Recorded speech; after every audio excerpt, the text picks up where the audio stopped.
오늘은 부르심이라는 제목으로 함께 말씀을 생각해 보려고 합니다. 우리 기독교 신앙에서 아주 중요한 개념 가운데 하나가 이 부르심입니다. 흔히 소명이라고 한자어로 이야기하기도 합니다만 또 그거랑 조금 다른 하나님께서 우리를 구원하시기 위해서 부르셨다라고 하는 그러한 개념을 이 시간에 함께 좀 얘기를 나눠보려고 합니다. 우리는 우리가 하나님을 믿는다라고 생각하기가 쉽지만 사실은 성경에서는 우리가 믿기 전에 먼저 하나님이 우리를 부르셨다라고 이야기합니다. 그래서 기독교 신앙은 어떤 내가 먼저 나의 어떤 의지로 하나님을 믿는다기보다는 하나님께서 먼저 우리에게 다가오시고 우리로 하여금 그 믿음으로 인도해 주신다라고 볼 수 있습니다. 근데 그게 명확하게 어떤 선이 있어가지고 나눠지는 거는 아니에요. 사실은 잘 알지 못합니다. 우리 대부분은 언제 하나님이 나를 부르셨는지 내가 먼저 믿은 것 같은데 여러 가지 그런 생각들을 할 수 있어요.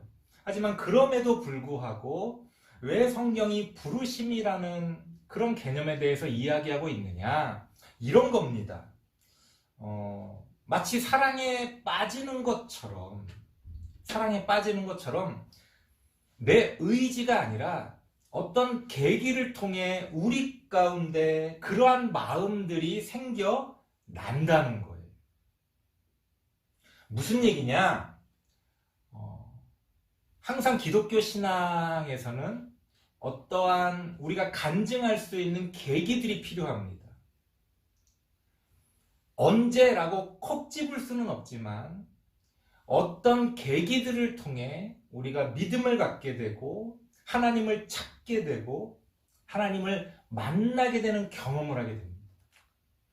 목사님도 어렸을 때부터 교회를 다녔고 어릴 때부터 믿음이 있다고 생각했어요.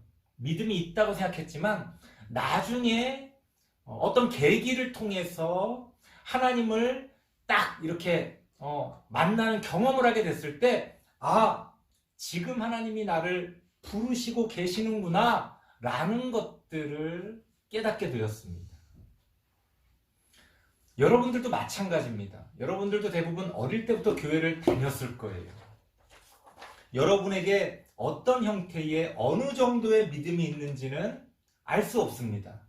하지만 앞으로 또 어떤 계기들을 통해 여러분들이 훨씬 더 적극적으로 하나님을 찾게 되고 하나님을 만나게 되는 그런 경험을 하게 될 겁니다.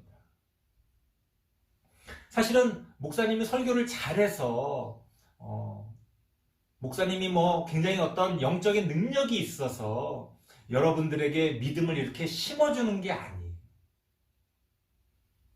어떤 재밌는 설교를 통해 관심을 좀 집중시킬 수는 있겠죠. 하지만 그게 믿음은 아닙니다.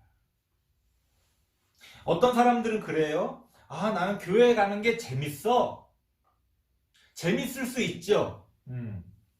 좋아하는 친구들이 있고 친구들을 만나서 예배 후에 또 놀기도 하고 또 교회에서 여러 가지 어떤 행사들을 하고 그러면 교회에서 생활하는 게 재밌을 수도 있습니다.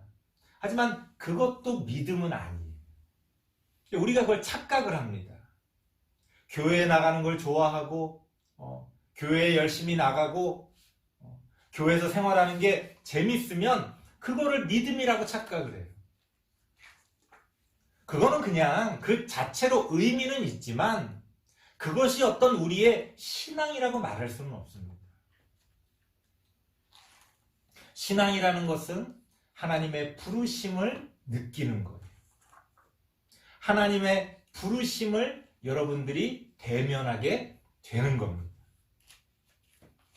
뭔가 때로는 굉장히 사소한 어떤 일을 통해서 여러분들 마음 가운데 변화가 일어납니다. 여러분이 적극적으로 하나님에 대해서 고민하게 됩니다. 하나님을 찾게 됩니다. 하나님을 만나는 그런 경험을 하게 됩니다. 부르심을 통해서 우리는 그렇게 변화되어질 수 있다는 거예요. 그런데 사람들은 항상 그렇기 때문에 교회 안에서 이런 이야기를 합니다. 너 부르심을 받았어? 누가 부르심을 받았지? 부르심을 받았는지 받지 않았는지를 이야기를 해요. 그런데 재밌는 것은 하나님께서는 누구는 부르고 누구는 부르지 않으시는 그런 분이 아니라는 거예요. 하나님은 우리 모두를 항상 부르고 계십니다. 하나님은 항상 우리를 부르고 계세요. 지금 이 순간에도 하나님은 이 설교의 말씀을 통해 여러분을 부르고 계십니다. 그럼 뭐가 중요한 겁니까? 이 부르심의 개념에서 중요한 것은 하나님이 불렀냐 안 불렀냐가 아니에요. 왜? 하나님은 항상 부르시니까. 그럼 뭐가 중요한 거예요? 우리가 그 부르심을 듣고 우리가 응답하느냐 마느냐, 그게 중요한 겁니다. 집에서도 엄마가 계속 부를 때 있잖아요. 아무개야, 아무개야. 게임하는데 정신이 팔려서, 유튜브 보는데 정신이 팔려서, 혹은 다른 어떤 걸 하는데 정신이 팔려서 그 말을 못 들을 때가 있습니다. 그러다 어느 순간 엄마의 목소리가 커졌을 수도 있고, 엄마가 방문을 두드릴 수도 있고, 다양한 어떤 상황 가운데서 갑자기 그 부르심이 우리 귀에 들려집니다. 왜 엄마? 거기에 응답하는 거지. 엄마는 아까부터 불렀어요. 중요한 건 뭡니까? 우리가 언제 응답하느냐가 중요한 거예요. 그래서 이 부르심과 함께 우리는 응답에 대해서 이야기를 해야 합니다. 하나님은 지금 이 순간에도 우리를 부르고 계십니다. 여러분은 언제 응답하실 겁니까?